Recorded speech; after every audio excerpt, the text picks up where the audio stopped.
गौरी पुत्र गणेश की जय। ओम नमः शिवाय। प्रेम से बोलिए जय श्री कृष्णा, राधे राधे।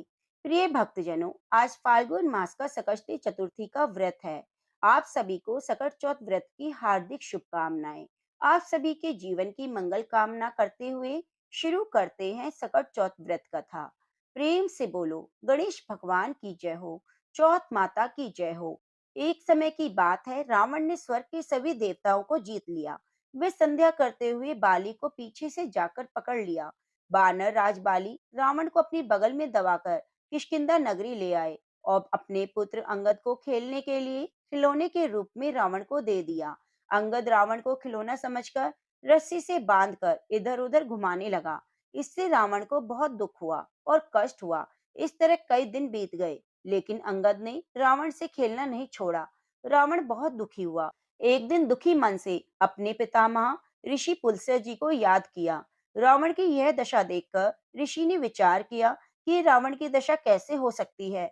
उन्होंने मन में सोचा कि अभिमान हो जाने पर देव, मनुष्य और असुर सभी की यही हालत होती है। ये सोचते हुए पुलस्त्य ऋषि ने रावण से पूछा कि तुमने मुझे याद क्यों किया। रावण बोला, पिताजी, मैं बहुत दुखी हूँ। यह नगर निवासी मुझे धिक्कारते हैं। अब आप ही मेरी रक्षा करें। तो रावण की बात सुनकर ऋषि बोले कि रावण, तुम डरो नहीं, इस बंधन से जल्दी ही मुक्त हो जाओगे। तुम विघ्नहर्ता गणेश जी का व्रत करो। पूर्व काल में वृत्तासुर की हत्या से छुटकारा पाने के लिए इंद्रदेव ने भी इस व्रत को विधि पूर्वक किया। इसलिए तुम भी विधि पूर्वक गणेश जी का व्रत करो, तुम्हें अवश्य छुटकारा मिल जाएगा। तब पितामह की आज्ञा के अनुसार रावण ने भक्ति पूर्वक इस व्रत को किया और फिर बंधन रहित हो अपने राज्य को पुनः प्राप्त किया। मान्यता के अनुसार जो भी भक्त श्री गणेश जी का फाल्गुन मास की संकष्टी चतुर्थी का व्रत श्रद्धा पूर्वक करता है, उसे जीवन में सफलता अवश्य प्राप्त होती है। तो प्रेम से बोलिए गणेश भगवान की जय हो। ओम नमः शिवाय। हर हर महादेव। प्रिय भक्तजनों, एक अन्य कथा के अनुसार सतयुग में राजा हरिश्चंद्र के राज्य में एक ऋषि शर्मा नामक तपस्वी ब्राह्मण रहते थे। पुत्र के जन्म के बाद ब्राह्मण की मृत्यु हो गई, तो पुत्र के पालन पोषण की जिम्मेदारी उनकी विधवा माँ पर आ गई। वे विधवा ब्राह्मणी भिक्षा मांगकर अपने घर चलाती और छोटे से शिशु को पालती। उसी नगर में एक कुम्हार रहता था। वे मिट्टी के बर्तन बनाता, लेकिन हमेशा ही उसके बर्तन कच्चे रह जाते, जिसकी वजह से कुम्हार बहुत परेशान रहता। एक दिन उसने एक तांत्रिक से पूछा, मेरे आवे में बर्तन क्यों नहीं पकते, इसका कोई समाधान बताओ। तो उसकी बात सुनकर तांत्रिक ने उसे कहा कि तुम ऐसा करो, किसी बच्चे की बलि दे दिया करो। अगले दिन कुम्हार ने घड़ों को पकाने के लिए एक बच्चे की बलि देने की सोची। उस दिन सकट चौथ का व्रत था। विधवा ब्राह्मणी ने अपने पुत्र के लिए सकट चौथ का व्रत किया। इसी बीच उसका पुत्र श्री गणेश जी की मूर्ति को अपने गले में डालकर खेलने चला गया। जाते समय उसे उस कुमार ने पकड़ लिया, मिट्टी पकाने वाले आवे में उसे डाल दिया। उधर उसकी माता अपने पुत्र को ढूंढने लगी और पुत्र के न मिलने पर वह विधवा ब्राह्मणी बुरी तरह से रोने लगी। गणेश जी से प्रार्थना करने लगी कि मेरा बच्चा न जाने कहाँ है, किस हाल में है। हे गणेश भगवान, तुम ही उसकी रक्षा करना। रात बीत गई, सुबह हो गई, पर उसका बेटा घर नहीं आया।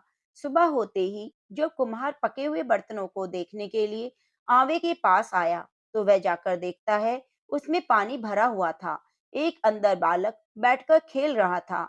वह तो कुमार इस घटना से डर गया और राज दरबार में पहुंचकर राजा को सारी बात बताई। तब राजा ने अपने मंत्रियों को भेजा कि वे जाकर पता लगाएं कि यह पुत्र किसका है और कहां से आया है। तो बालक को राजा के सैनिक दरबार में ले आए। फिर ऐलान करवाया कि यह बच्चा किसका है, वह आकर ले जाए। तब विधवा ब्राह्मणी अपने बच्चे के बारे में पता चला तो वह तुरंत लेने के लिए पहुंच गई। तो राजा ने उस ब्राह्मणी से पूछा, ऐसा चमत्कार कैसे हुआ। तो वह वृद्ध ब्राह्मणी हाथ जोड़कर राजा से बोली, हे राजन, मैं नहीं जानती। मैं अपने बच्चे की मंगल कामना के लिए संकष्टी चतुर्थी का व्रत रखती हूँ। ये चौथ माता ने ही मेरे बच्चे की रक्षा की है। तो यह बात सुनकर राजा बहुत प्रसन्न हुए और पूरे नगर में ऐलान करवा दिया कि हर बेटे की माँ संकष्टी चतुर्थी का व्रत करे। और कहा जाता है तभी से महिलाएं अपनी संतान, घर परिवार और अखंड सौभाग्य के लिए चौथ माता का व्रत करने लगी। तो प्रेम से बोलिए, चौथ माता की जय हो, गणेश भगवान की जय हो, कृष्ण कन्हैया की जय हो।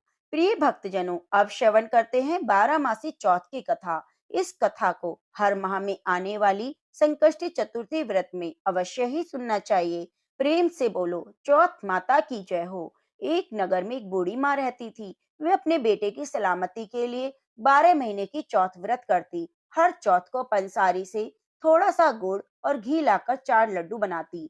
एक बेटे को दे देती, एक पूजा करती, एक हल के लिए निकालती और एक जब शाम को चंद्रमा उदय होता तो चंद्रमा को अर्घ देने के बाद उससे व्रत का पालना कर लेती। दोनों माँ बेटे गुजर बसर अच्छे से कर रहे थे। एक बार उसकी बेटा ताई से मिलने गया। उस दिन ताई ने बैसाखी चौथ का व्रत रखा था। तो उसने ताई से पूछा, मेरी माँ तो 12 चौथ का व्रत करती है। तो उसकी बात सुनकर ताई बोली, तेरी माँ तेरी कमाई से तरमाल खाने के लिए हर महीने व्रत करती है। अगर तू प्रदेश चला जाए तो वह एक भी चौथ का व्रत नहीं करेगी। तो अपनी ताई की बात सुनकर उस लड़के को लगा कि ताई तो सच कह रही है। मेरी माँ तो सच में मेरी कमाई यूं ही उड़ा रही है। वह गुस्से में घर आया और आकर माँ से कहा, माँ मैं परदेश जा रहा हूँ। उसकी माँ ने कहा, बेटा ऐसी क्या बात हो गई, तू ही तो मेरा एकमात्र सहारा है। तेरे बिना मेरा यहाँ कौन है, मैं अकेली कैसे रहूंगी। तो वह बोला, माँ तू मेरी कमाई तो खाने पीने में ही उड़ा देती है और बहाने बनाती है कि तेरी सलामती के लिए मैं 12 मासी की चौथ व्रत करती हूँ। आज मुझे सब पता चल गया, इसलिए मैं परदेश जा रहा हूँ। अब मैं भी देखता हूँ कि तू हर महीने का चौथ व्रत कैसे रखती है। यह सुनकर माँ की आंखों में आंसू आ गए। एक बार फिर से उसने बेटे को समझाया कि परदेश ना जाए, लेकिन वह तो नहीं माना। तो माँ ने उसे साथ ले जाने के लिए चौथ माता की आंखें दे दिए और कहा, बेटा ये मुसीबत में चौथ माता की आंखें हैं, तेरी रक्षा करेंगी। वह चुपचाप अपनी माँ से वह आंखें लेकर रवाना हो गया। चलते चलते रास्ते में एक नदी आई। उसने उस नदी में आंखें डालकर कहा, हे चौथ माता, मेरे लिए यहाँ रास्ता बन जाए। तो चौथ माता की कृपा से उस नदी के ऊपर एक बहुत बड़ा पुल बन गया, जिसे पार करके वह दूसरे नगर पहुंच गया। वहां जाकर देखा कि एक बूढ़ी माई साथ में रो रही है और पुए भी बना रही है। उसने पूछा, बुढ़िया माई तुम क्यों रो रही हो। तो बूढ़ी माँ ने कहा, बेटा इस नगर की पहाड़ी पर एक दैत्य रहता है। वह पहले नगर में आकर कई लोगों को खाने के लिए मार देता था। अब राजा हर घर से एक आदमी दैत्य के पास रोजाना भेज देता है। आज मेरे बेटे की बारी है, इसलिए मैं रो रही हूँ, उसी के लिए पुए बना रही हूँ। तो वह बोला, हे माता, अगर तुम मुझे पुए खिला दो तो मैं तेरे बेटे की जगह चला जाऊंगा। बूढ़ी माँ ने खीर पुए उसे खिला दिए। खा पीकर वह सो गया। रात को जब राजा के सैनिक बूढ़ी माई की झोपड़ी पर आए, आवाज लगाई, तो बूढ़ी माई सोचने लगी कि इस पराये पूत को मैं कैसे भेज सकती हूँ। इसकी तो माँ है, जब पता चलेगा कि मेरे बेटे के बदले में उसके बेटे को दैत्य के पास भेज दिया तो उसके दिल पर क्या गुजरेगी। वह यही सोच रही थी कि सैनिकों की आवाज से उस लड़के की आंख खुल गई और वह बाहर आ गया। सैनिकों के साथ बाहर चला गया। पहाड़ी पर जाकर दैत्य के सामने पहुंचकर चौथ माता की आंखें दैत्य की तरफ फेंक दी और कहा, हे चौथ माता, अगर मेरी माँ ने मेरी सलामती के लिए व्रत किया है तो दैत्य का सर कट कर जमीन पर गिर जाए। इतना कहते ही चौथ माता की कृपा से दैत्य का सर कटकर जमीन पर गिर गया। लड़का सकुशल वापस आ गया। यह देखकर राजा को बहुत आश्चर्य हुआ। राजा ने खूब सारे उपहार देकर विदा किया। चलते चलते वह दूसरे राजा के नगर पहुंचा। इसी राज्य में भी आवा तभी पकता था जब एक इंसान की बलि दी जाती थी।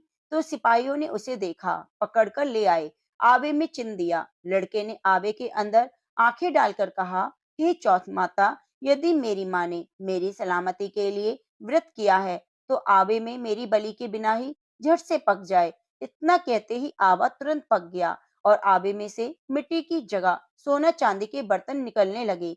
जैसे ही कुम्हार बर्तन निकालने लगा तो अंदर से लड़का बोला कि बर्तन धीरे धीरे निकालना, कहीं मुझे चोट ना लग जाए।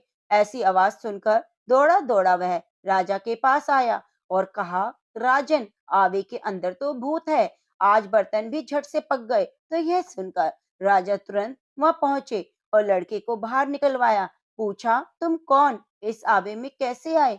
वह बोला, तुम्हारे सैनिकों ने मुझे पकड़कर यह आवे में चिन दिया। तो राजा ने कहा, फिर तुम जिंदा कैसे बच गए? वह बोला, मेरी माँ चौथ माता के व्रत करती है, उसी के प्रभाव से मैं जिंदा बचा हूँ। तो राजा को विश्वास नहीं हुआ कि चौथ माता के व्रत करने से ऐसा चमत्कार हो सकता है।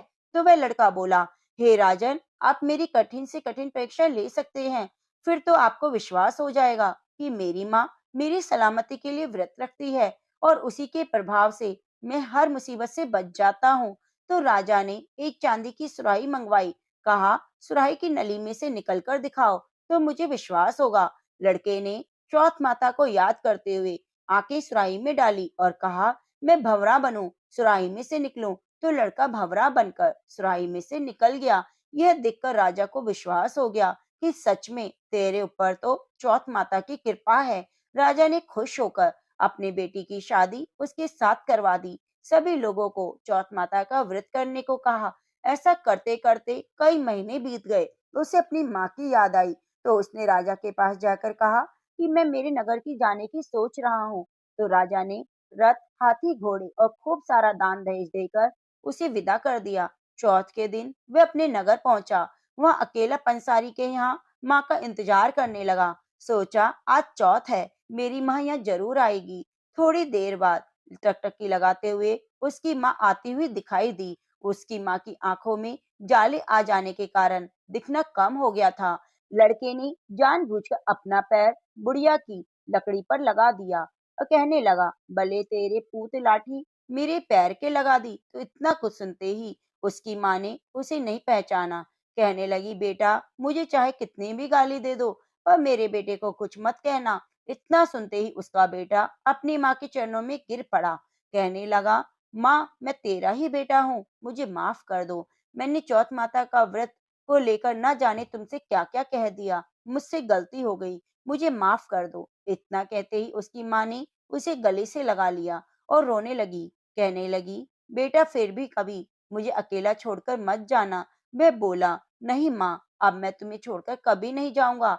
देखो मैं तुम्हारे लिए क्या लेकर आया हूँ। यह कहकर उसने अपनी पत्नी को आवाज लगाई। तो उसकी पत्नी ने आकर सास के चरण स्पर्श किए। इतना सारा दान दहेज और शादी करके आया तो गांव वालों ने विश्वास नहीं किया कि ये बुढ़िया का ही बेटा है। बुढ़िया ने चौथ माता को याद करके कहा, हे चौथ माता, यदि मैंने ये बेटे के लिए व्रत किया है तो ये मेरा ही बेटा है। मेरे स्तनों से दूध भर जाए और उसकी धार मेरे बेटे की दाढ़ी पर और बहू की साड़ी पर गिरे तो चौथ माता की कृपा से ऐसा ही हुआ। गांव के सारे लोग चौथ माता की जय जयकार करने लगे। उसी दिन से नगर के सभी लोग चौथ माता का व्रत करने लगे। चौथ माता, जैसे आपने बूढ़ी माँ और बेटे की सहायता की, वैसे सबकी करना। कहानी कहने वाले, सुनने वाले, हुंकारा भरने वाले की करना। सभी पर अपनी कृपा दृष्टि बनाए रखना। तो प्रेम से बोलो, चौथ माता की जय हो। तो लड़कियां भी चौथ माता का व्रत करें, पूरे 12 मासी चौथ का व्रत करें। अगर संभव ना हो तो 4 बड़ी चौथ का व्रत करें। इतना ही नहीं तो 2 चौथ का व्रत तो हर महिला को करना चाहिए। हे चौथ माता, जैसे तुमने बुढ़िया माई को और उसके बेटे को दिया, वैसे सबको कर देना। प्रेम से बोलो, चौथ माता की जय हो, गणेश भगवान की जय हो।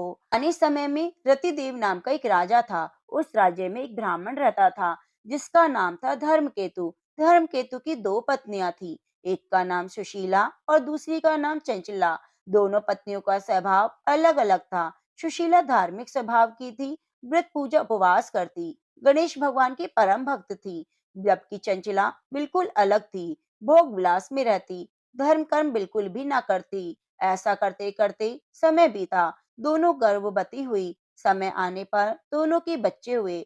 सुशीला ने एक पुत्री को जन्म दिया, चंचला ने एक पुत्र को जन्म दिया। तो चंचला सुशीला से कहने लगी, सुशीला, तुम इतने व्रत उपवास करती हो, अपना शरीर बिल्कुल सुखाकर कांटे की तरह बना लिया है, फिर भी तुमने तो एक लड़की को जन्म दिया। मैंने कोई व्रत पूजा उपवास नहीं किया, फिर भी कितना सुंदर पुत्र जन्म दिया। ऐसा कहकर वह रोजाना ताने मारती, लेकिन सुशीला चुपचाप सुनती रहती। लेकिन चंचला का रोज का ये नियम हो गया, वह रोजाना सुशीला को ताने मारती। एक दिन सुशीला बहुत दुखी हुई। वह गणेश भगवान की पूजा करके बोली, गणेश भगवान, ऐसा क्यों दुख मुझे दिया? मैं आपकी पूजा पाठ करती हूँ तो गणेश जी, ये सब सुनकर बहुत प्रसन्न हुए और इसकी कृपा से सुशीला फिर गर्भवती हुई। उसने एक सुंदर पुत्र को जन्म दिया। जो पहले पुत्री थी, वह उसके मुख से बहुमूल्य मोती और मूंगे गिरने लगे। इतनी सुखी और संपन्न सुशीला को देखकर चंचला के मन में कपट आ गया। वह ईर्ष्या करने लगी। उसने एक दिन मौका पाकर सुशीला की बेटी को कुएं में गिरा दिया, लेकिन सुशीला को तो गणेश जी का आशीर्वाद प्राप्त था। उसकी बेटी को कुछ नहीं हुआ। वे कुएं से सकुशल बाहर निकल आई। उसे सही सलामत देखकर चंचला को अपने किए पर पछतावा हुआ। उसने सुशीला से जाकर माफी मांगी और सारी बात बता दी। सुशीला सरल स्वभाव की थी। उसने बड़ी ही आसानी से चंचला को माफ कर दिया। दोनों हंसी खुशी रहने लगे। गणेश भगवान की पूजा करने लगे। इस तरह सुशीला के जीवन में आए हुए सभी विघ्न गणेश भगवान ने दूर कर दिए।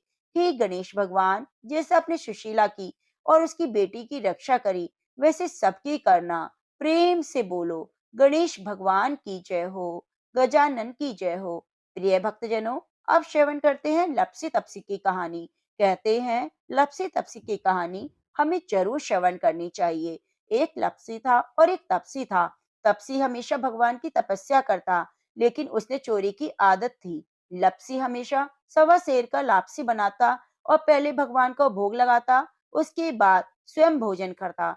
दोनों भाइयों का यही नियम था। तो एक दिन की बात को लेकर दोनों में कहा-सुनी हो गई। लप्सी बोला, मैं रोजाना भगवान की तपस्या करता हूँ, इसलिए मैं बड़ा हूँ। लप्सी बोला, मैं रोजाना भगवान को सवा सेर का लापसी का भोग लगाता हूँ, इसलिए मैं बड़ा हूँ। ऐसा कहते हुए दोनों जोर जोर से लड़ने लगे। तभी वहां नारद जी गुजर रहे थे। दोनों को लड़ता हुआ देखकर वहां आए। पूछा, तुम दोनों क्यों लड़ रहे हो? तो दोनों ने आपस में बताया कि मैं बड़ा हूँ, मैं बड़ा हूँ। तो नारद जी बोले, मैं तुम्हारा फैसला कर देता हूँ, कल आऊंगा, बता दूंगा कि कौन बड़ा है। दूसरे दिन लापसी और तपसी नहा धोकर अपनी रोज की भक्ति करने आए। नारद जी ने छुपकर 1.25 करोड़ की एक अंगूठी उन दोनों के आगे गिरा दी। जैसे ही भक्ति करते हुए तपसी की नजर उस अंगूठी पर पड़ी, तो उसने चुपचाप से उठाई और पैर के नीचे दबा ली। लप्सी की नजर अंगूठी पर पड़ी, लेकिन उसने ध्यान नहीं दिया। उसने पहले भगवान को भोग लगाया, फिर स्वयं भोजन करने बैठ गया। थोड़ी देर बाद नारद जी सामने आए तो दोनों ने पूछा, बताओ कौन बड़ा है? तो नारद जी ने तपसी से खड़ा होने के लिए कहा। वह खड़ा हुआ तो पैर के नीचे दबी हुई अंगूठी दिखाई दी। नारद जी ने तपसी से कहा, तपस्या तो तुम करते हो, इतनी तपस्या करने के बाद भी तुम्हारी चोरी करने की आदत नहीं गई। ये अंगूठी मैंने ही तुम दोनों के आगे गिराई थी। मैं ये देखना चाहता था कि तुम दोनों के मन में लालच है कि तूने तो अंगूठी दिखाई पड़ते ही जल्दी से पैर के नीचे दबा ली, लेकिन लप्सी ने अंगूठी पर ध्यान जाने के बाद भी अंगूठी को नहीं उठाया। वह सिर्फ भगवान की पूजा में ही ध्यान लगाए रहा, उन्हें भोग लगाया और बाद में स्वयं भोजन किया। इसलिए लप्सी बड़ा है। तुम्हें तुम्हारी तपस्या का कोई भी फल नहीं मिलने वाला। जितनी चाहे मर्जी तुम तपस्या कर लो, तुम्हें कोई फल नहीं मिलेगा। तो तपसी यह सुनकर बहुत दुखी हुआ और शर्मिंदा होकर नारद जी से माफी मांगने लगा। कहने लगा, आज तक की मेरी गलती माफ करो। मुझे बताओ, मेरी तपस्या का फल कैसे मिलेगा? आज के बाद मैं कभी चोरी नहीं करूंगा। तो नारद जी ने कहा, यदि कोई गाय कुत्ते की रोटी नहीं बनाएगा, तो फल तुझे मिलेगा। यदि कोई आदमी ब्राह्मण को भोजन कराकर दक्षिणा नहीं देगा, तो उसका फल भी तुझे मिलेगा। अगर कोई सूट साड़ी देकर ब्लाउज नहीं देगा, उस पर भेंट नहीं देगा, तो भी फल तुझे मिलेगा। कोई व्यक्ति दिए से दिया जलाए, तो उसका फल भी तुझे मिलेगा।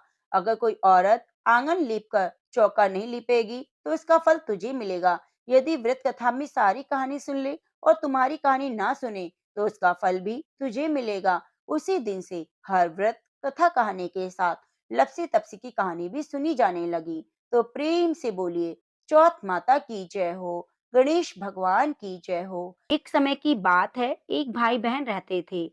बहन का नियम था, वह अपने भाई का चेहरा देखे बिना खाना नहीं खाती। वह हर रोज सुबह उठती और जल्दी जल्दी सारा काम करके अपने भाई का मुंह देखने के लिए उसके घर जाती। एक दिन रास्ते में पीपल के नीचे गणेश जी की मूर्ति रखी हुई मिली। उसने भगवान के सामने हाथ जोड़कर कहा, मेरे जैसा अमर सुहाग और मेरे जैसा अमर पीहर सबको देना। यह कहकर वह आगे बढ़ गई। जंगल की झाड़ियों के कांटे उसके पैरों में चुभ जाया करते। एक दिन भाई के घर पहुंची और भाई का मुंह देखकर बैठ गई। तो भाभी ने पूछा, पैरों में क्या हो गया है?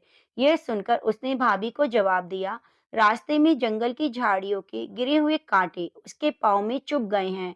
जब वह वापस अपने घर आ गई, तब भाभी ने अपने पति से कहा, रास्ते को साफ करवा दो, आपकी बहन के पाँव में बहुत सारे कांटे चुभ गए हैं। भाई ने तब कुल्हाड़ी लेकर सारी झाड़ियों को काटकर रास्ता साफ कर दिया, जिससे गणेश जी का स्थान भी वहां से हट गया। यह देखकर भगवान गुस्सा हो गए, उसके भाई के प्राण हर लिए। लोग अंतिम संस्कार के लिए जब भाई को ले जा रहे थे, तब उसकी भाभी रोते हुए लोगों से बोली, थोड़ी देर के लिए रुक जाओ, उसकी बहन आने वाली है, वे अपने भाई का मुंह देखे बिना नहीं रह सकती। उन्हें कहा, आज तो देख लेगी, पर कल कैसे देखेगी। रोज दिन की तरह बहन अपने भाई का मुंह देखने के लिए जंगल में निकली। तब जंगल में उसने देखा सारा रास्ता साफ किया हुआ है। जब वह आगे बढ़ी तो उसने देखा गणेश जी को वहां से हटा दिया गया है। तब उसने जाने से पहले गणेश जी को एक अच्छे स्थान पर रखकर उन्हें स्थान दिया और हाथ जोड़कर बोली, भगवान मेरे जैसा अमर सुहाग और अमर पीहर सबको देना, और बोलकर आगे निकल गई। भगवान ने सोचा कि अगर इसकी नहीं सुनी तो हमें कौन मानेगा, कौन पूजेगा। तब सिद्धि विनायक ने उसे आवाज दी, बेटी इस खेजड़ी की 7 पत्तियां लेकर जा, उसे कच्चे दूध में घोलकर भाई के ऊपर छींटा मार देना, वह उठकर बैठ जाएगा। यह सुनकर जब बहन पीछे मुड़ी तो वहां कोई नहीं था। फिर वह सोचने लगी कि ठीक है, जैसा सुना है वैसा कर लेती हूँ। फिर वह 7 खेजड़ी की पत्तियां लेकर अपने भाई के घर पहुंची। उसने देखा वहाँ कई लोग बैठे हुए हैं, भाभी बैठी रो रही है, भाई की लाश रखी है। तब उसने पत्तियों को बताए हुए नियम के तहत भाई के ऊपर इस्तेमाल किया। भाई उठकर बैठ गया। भाई बोला बहन से, बहन मैं बहुत गहरी नींद सोया। तब बहन बोली, यह नींद किसी दुश्मन को भी ना आए। उसने सारी बात अपने भाई को बता दी। प्रेम से बोलो गणेश भगवान की जय। हे गणेश भगवान, जैसे आपने उस बहन को अमर सुहाग अमर पीहर दिया, वैसे सब किसी को देना। एक बुढ़िया माई थी। वे गणेश जी की पूजा करती, रोज मिट्टी के गणेश जी बनाती और वह रोज गल जाते। एक दिन वह एक सेठ के यहाँ हवेली पर काम कर रहे कारीगरों से बोली, मेरे मिट्टी के गणेश जी रोज गल जाते हैं, इसलिए आप पूजा के लिए पत्थर के गणेश बना दो। कारीगर घमंड से बोला, जितनी देर में तुम्हारी गणेश की मूर्ति बनाऊंगा, उतनी देर में सेठ जी की 4 दीवारें बन जाएंगी। इतना सुनकर दुखी होकर बुढ़िया माई अपनी कुटिया में चली गई। इसी बीच एक छोटा बालक वहां पहुंचा और कारीगर से गणेश जी बनाने को कहा, लेकिन कारीगर ने बच्चे को भी चले जाने के लिए कह दिया। तब बच्चा जाते जाते उसे बोलकर जाता है, इतना टेढ़ा बोलते हो, तुम्हारी दीवार भी टेढ़ी हो जाएगी। और बच्चे की बात सच हो गई।